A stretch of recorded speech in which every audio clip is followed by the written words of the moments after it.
Hello everyone. Today we will study about the properties of liquids. Okay, so let's study what are the properties of liquids one by one. Liquids do not have definite shape. आपकी liquid की जो shape होती है वो definite नहीं होती है. क्यों? क्योंकि आपके लिक्विड्स जो होते हैं उसके जो मॉलिक्यूल्स होते हैं वो किस में होते हैं, आपके मोशन में होते हैं. ठीक है, तो इसी वजह से आप लिक्विड्स को जिस भी वेसल के अंदर डालेंगे, आपके जो लिक्विड्स हैं they take up the shape of the vessel in which they are put. ठीक है, so since their molecules are in motion, that's why they do not have definite shape. Okay, अब इसकी सेकेंड प्रॉपर्टी देख लेते हैं. Second property है it has definite volume. आपके liquid का वॉल्यूम जो होता है वो क्या होता है, डेफिनेट होता है, because the intermolecular forces of attraction among the molecules of the liquid are quite strong as compared to gas molecules.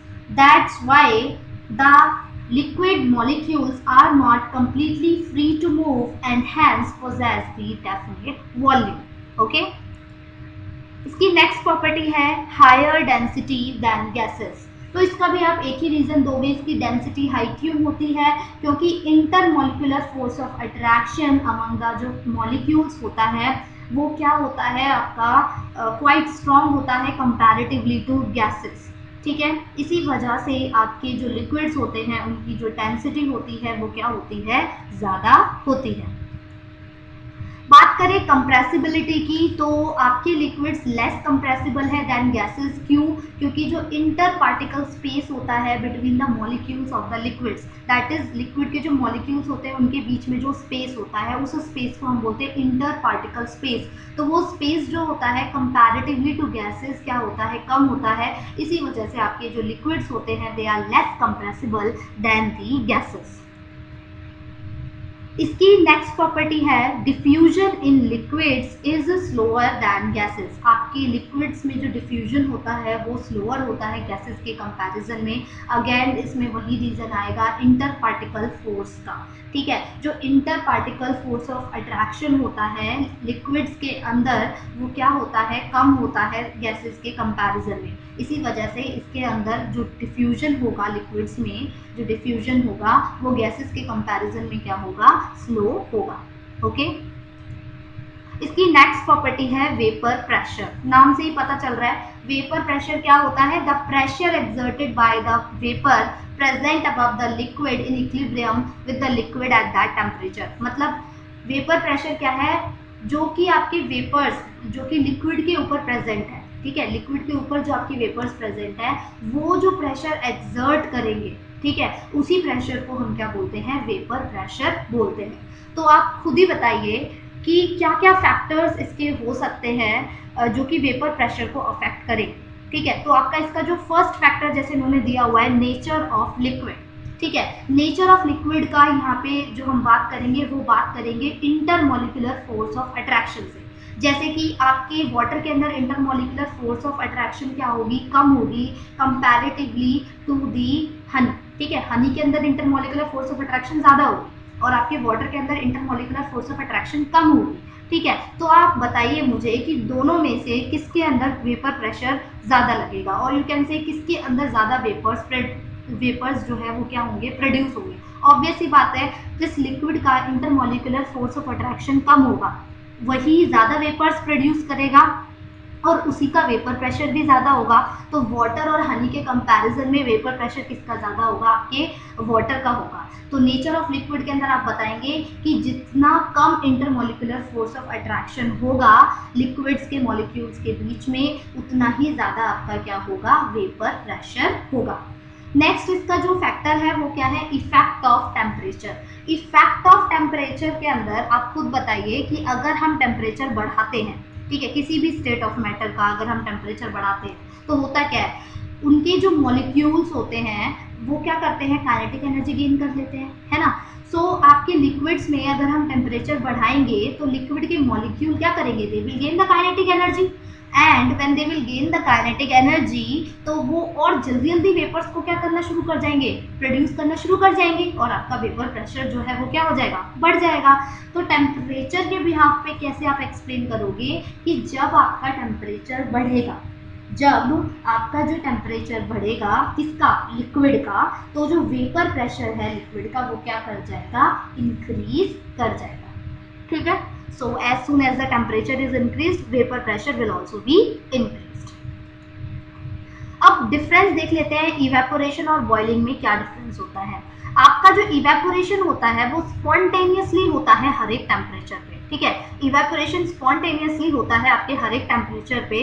However boiling जो है वो आपके पर्टिकुलर टेम्परेचर पे होती है, और वो पर्टिकुलर टेम्परेचर आपका कौन सा होगा, वो पर्टिकुलर टेम्परेचर वो टेम्परेचर होगा जिसपे आपका जो वेपर प्रेशर है वो इक्वल हो जाएगा किसके, एटमॉस्फेरिक प्रेशर के। ठीक है, तो इवेपोरेशन आपके हर टेम्परेचर पे हो सकता है, लेकिन बॉइलिंग आपके उसी टेम्परेचर पे होगी जिस टेम्परेचर पे आपका जो वेपर प्रेशर है लिक्विड का वो इक्वल हो जाएगा एटमॉस्फेरिक प्रेशर के। ठीक है, इसका सेकंड पॉइंट ऑफ डिफरेंस क्या है, it takes place only from surface of the liquid. ठीक है, आपका जो इवेपोरेशन है वो क्या है, सरफेस फिनोमिना है, ये सिर्फ और सिर्फ लिक्विड के सरफेस से होता है। लेकिन आपकी जो बॉइलिंग है, बॉइलिंग के अंदर जो प्रोसेस है बॉइलिंग का प्रोसेस, वो एक तरीके से आप कह सकते हो बल्क फिनोमिना है। क्यों, क्योंकि बॉइलिंग के अंदर क्या होता है, involves the boiling जो है, it involves the formation of bubbles of the vapor below the surface of the liquid। यानी कि लिक्विड के सरफेस के नीचे आपने देखा भी होगा जब भी हम पानी को बॉईल करते हैं तो उसमें बबल्स आना शुरू हो जाते हैं। When the water starts to boil it, तो क्या होता है वहाँ पे फॉर्मेशन ऑफ बबल्स हो जाती है। ठीक है, bubbles of the vapour below the surface of the liquid, यानी कि लिक्विड सरफेस के नीचे आपका क्या होगा, अब बबल्स फॉर्म होने शुरू हो जाएंगे और आपको पता चल जाएगा बॉइलिंग स्टार्ट हो रही है।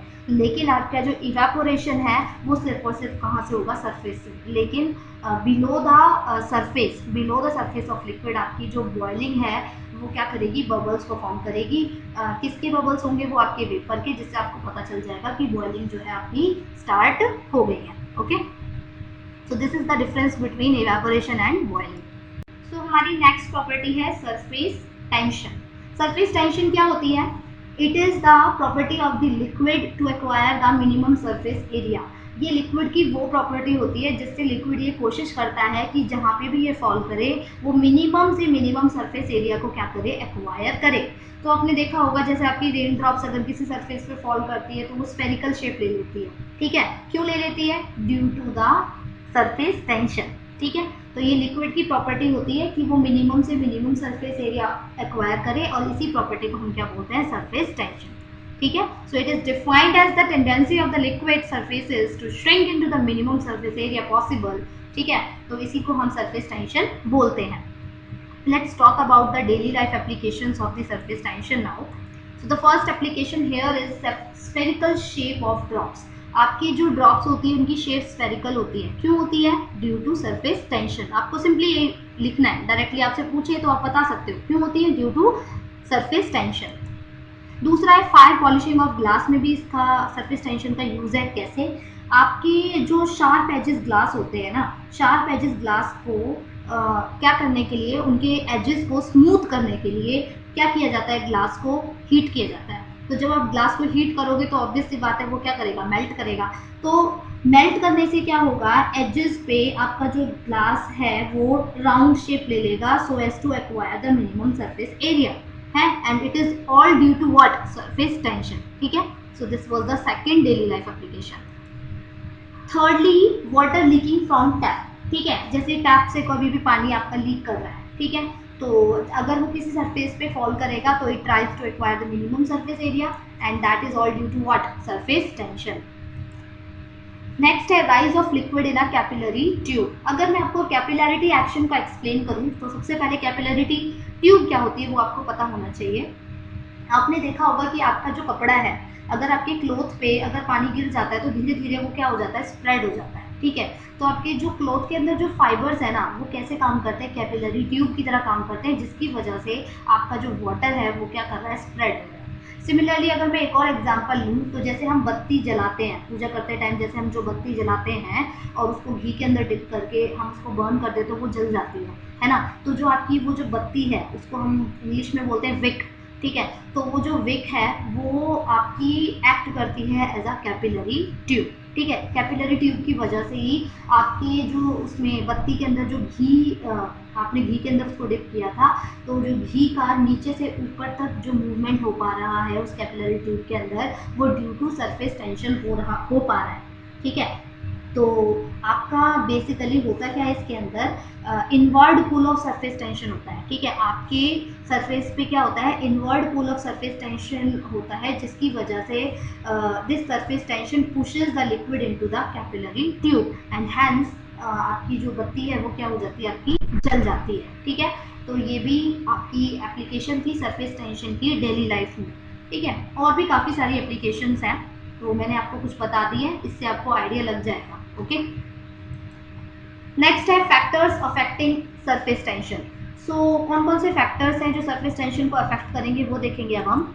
सो फर्स्ट फैक्टर है हमारा नेचर ऑफ लिक्विड। आपका जो लिक्विड है ना, उसके नेचर पे ही डिपेंड करेगा। तो नेचर ऑफ लिक्विड में आपको एक ही बात का ध्यान रखना है, और वो बात क्या है, आपकी intermolecular force of attraction between the molecules of the liquid. तो आप खुद बताइए कि अगर इंटरमॉलिक्यूलर फोर्स ऑफ अट्रैक्शन ज़्यादा होगा किसी भी लिक्विड का, अगर इंटरमॉलिक्यूलर फोर्स ऑफ अट्रैक्शन ज़्यादा होगा तो उसकी सरफेस टेंशन क्या होगी, ऑब्वियस सी बात है ज़्यादा होगी। जैसे कि वाटर ले लूँ मैं, हनी ले लूँ, है ना, तो हनी जो है, हनी की जो सरफेस टेंशन होगी वो ज़्यादा होगी। क्यों होगी, क्योंकि उसका इंटरमॉलिक्यूलर फोर्स ऑफ अट्रैक्शन क्या है, ज़्यादा है, तो वो ज़्यादा कोशिश कर पाएगा मिनिमम सरफेस एरिया को एक्वायर करने की। ठीक है, इसका सेकंड जो फैक्टर है वो है इफेक्ट ऑफ टेम्परेचर। आपका जो टेम्परेचर है उसका क्या इफेक्ट होगा सरफेस टेंशन पे। तो अगर आप टेम्परेचर बढ़ाओगे लिक्विड का, so the molecules of the liquid will gain the kinetic energy, है ना, मॉलिक्यूल्स जो है लिक्विड के, they will gain the kinetic energy, और क्योंकि मॉलिक्यूल्स काइनेटिक एनर्जी गेन कर लेंगे ऑन इंक्रीजिंग टेम्परेचर, तो सरफेस टेंशन क्या हो जाएगी, आपकी डिक्रीज हो जाएगी। ठीक है, तो टेम्परेचर अगर आप बढ़ाओगे किसी भी लिक्विड का तो उसकी सरफेस टेंशन क्या हो जाएगी, डिक्रीज हो जाएगी। ठीक है, so this is all about surface tension. अब हम देखेंगे विस्कोसिटी के बारे में। विस्कोसिटी क्या होती है, we will see now. The backward dragging force between the layers of the liquid to oppose the flow of liquid is known as the viscosity. ठीक है, तो जो भी आपकी लिक्विड की जो लेयर्स होती है, आपको पता है ना लिक्विड्स में क्या होती है, डिफरेंट लेयर्स प्रेजेंट होती हैं। तो एक लेयर दूसरी लेयर के ऊपर क्या करती है, स्लाइड करती है, तभी तो लिक्विड फ्लो कर पाता है। इसी प्रॉपर्टी को क्या बोल रहे थे हम, फ्लूइडिटी बोल रहे थे। तो जब एक लेयर दूसरी लेयर के ऊपर क्या करती है, आपकी स्लाइड करने की कोशिश करती है, तो उसमें एक बैकवर्ड ड्रैगिंग फोर्स लगता है, और उसी बैकवर्ड ड्रैगिंग फोर्स को हम क्या कहते हैं, विस्कोसिटी। ठीक है, ये बैकवर्ड ड्रैगिंग फोर्स क्या करता है, लिक्विड को फ्लो करने से क्या करता है, रोकता है। ठीक है, तो जैसे कि हम चलते हैं तो हमारा जो फ्रिक्शनल फोर्स लगता है ना, उसी तरीके से आपके लिक्विड्स के अंदर जो आपका अपोजिंग फोर्स है वो आपका क्या है, विस्कोसिटी है, जो कि between the layers of the liquid लगता है। Okay, so this is called viscosity. So it describes the internal friction of the moving liquid, यानी कि जब भी आपका लिक्विड फ्लो कर रहा है तो उसके बीच में जो उसका इंटरनल फ्रिक्शन है उसको ये क्या करता है, एक्सप्लेन करता है। ठीक है, सो कौन कौन से फैक्टर्स हैं जो कि विस्कोसिटी को अफेक्ट करते हैं, तो we will see now. First है effect of nature of liquid. Again nature of liquid की बात हो रही है, यानी कि इंटरमॉलिक्यूलर फोर्स ऑफ अट्रैक्शन की बात हो रही है। तो इंटरमॉलिक्यूलर फोर्स ऑफ अट्रैक्शन जितना ज़्यादा होगा, बैकवर्ड ड्रैगिंग फोर्स उतना ही ज़्यादा लगेगा, और क्योंकि बैकवर्ड ड्रैगिंग फोर्स उतना ही ज़्यादा लगेगा तो विस्कोसिटी भी उतनी ही ज़्यादा होगी, यानी कि greater the intermolecular force of attraction greater will be the viscosity. ठीक है, and vice versa. Next factor है effect of temperature on liquid. अगर आप टेम्परेचर को रेज कर देंगे, the molecules of the liquid will gain the kinetic energy, and due to gain in kinetic energy what will happen, आपका जो viscosity है liquid की वो क्या कर जाएगी, आपकी डिक्रीज कर जाएगी, और लिक्विड आपका इजिली फ्लो कर पाएगा। Okay, so these were all the factors of the viscosity. So इसका फॉर्मूला क्या है, F is directly proportional to AdV/dx। आपका जो F है यहाँ पे क्या है, बैकवर्ड ड्रैगिंग फोर्स है। ठीक है, और you can say frictional force है जो कि आपके between the layers of liquid act कर रहा है। ठीक है, और A आपका एरिया ऑफ क्रॉस सेक्शन है लिक्विड की लेयर्स का। ठीक है, और dv आपकी स्मॉल वेलोसिटी है जिससे आपका लिक्विड जो है वो क्या करेगा, आपका फ्लो करेगा, और dx लेयर्स ऑफ लिक्विड के बीच का क्या है, डिस्टेंस है। ठीक है, so this is the formula of viscosity. When you remove this proportionality you will get eta over here, this is known as the coefficient of viscosity. ठीक है, eta क्या होता है, कोएफिशिएंट ऑफ विस्कोसिटी। तो F is equal to eta A dv by dx। इस dv by dx को velocity gradient भी बोलते हैं। ठीक है, क्योंकि आप वेलोसिटी को लेंथ से डिवाइड कर रहे हो तो it is defined as gradient. So आपको आई होप ये सारी प्रॉपर्टीज मैंने जितनी भी पढ़ाई हैं क्लियर हो गई होंगी। मेनली आपकी वेपर प्रेशर, सरफेस टेंशन और विस्कोसिटी, क्योंकि ये आपकी न्यू थी। ठीक है, सो आई होप आपको ये अच्छे से क्लियर हो गया होगा। So thank you class.